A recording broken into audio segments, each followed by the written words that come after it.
एक हदीस मेरा दिल करता है आपको याद हो जाए। मुस्तदरक लिल हाकिम में हदीस है।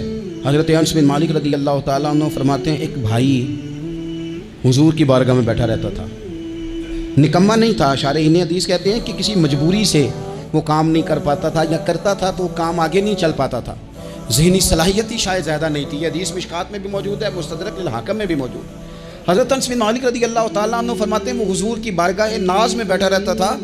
उसके भाई ने आके शिकायत की, या रसूलल्लाह सल्लल्लाहु तआला अलैहि वसल्लम, ये कोई काम ही नहीं करता, कोई मेहनत नहीं करता, कोई जद्दोजहद नहीं करता, आगे नहीं बढ़ता। मुझे इसकी ज़रूरियात की किफ़ालत करनी पड़ती है, मुझे जद्दोजहद करनी पड़ती है, मुझे इसके मामलात का ख्याल रखना पड़ता है, आप इसे समझाएं। तो हुजूर ने बहुत सारे लोगों को समझाया जो काम नहीं करते थे। हमें सियासत्ता में वो हदीस भी मिलती है जिस बंदे को नबी पाक सल्लल्लाहु अलैहि वसल्लम ने कहा था कि तेरे पास जो भी घर में है ला, तो वो प्याला और कंबल लाए थे। हुजूर ने बेच के कहा था जा कुल्हाड़ा खरीद के ला और लकड़ियाँ काट के तो बेच के अपना और अपने घर वालों का पेट पाल। ये सारी बातें अपनी जगह पर यहाँ नबी पाक ने एक रूहानी मसले का हाल भी बताया। अल्लाह के महबूब अलैहिस्सलाम से अर्ज़ की, हुजूर ये यहीं बैठा रहता है और सारे ही काम मुझे करने पड़ते हैं। हुजूर ने नज़र मुबारक उठा के भाई की जानिब देखा जो भाई का शिकवा कर रहा था। तो करीम महबूब फरमाने लगे, हो सकता है ये जुमले मेरे महबूब के, इनको कहीं लिखना, इनकी मिठास देखो, इनका हुस्न देखो, और भाइयों की मोहब्बत के बीच जो रसूल पाक पैबंद लगा रहे हैं और जोड़ रहे हैं, और जिस अंदाज में भाई को भाई से मिला रहे हैं, उस लहजे के हुस्न की मिठास को भी जरा चख के देखो।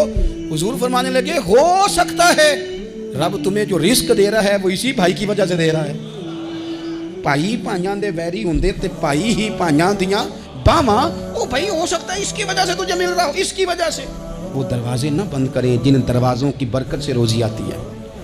कभी भी वो काम ना करें जिन कामों की, अगर आपको कल तक बरकत थी, कल तक काम ठीक चल रहा था, कल तक निज़ाम बेहतर था, और आज आपको महसूस होता है कि कहीं कमज़ोरी आ गई है, कहीं हालात उस तरह के नहीं रहे, तो फिर आप गौर करें कहीं ऐसा तो नहीं किसी गरीब का आपके घर से रिस्क जाता था और आपने बंद कर दिया, किसी की मदद होती थी आपने बंद कर दी, किसी के साथ शफकत होती थी आपने बंद कर दी, कोई शख्स आपकी वजह से तसल्ली में था और फिर आपने उसे तकलीफ में डाल दिया।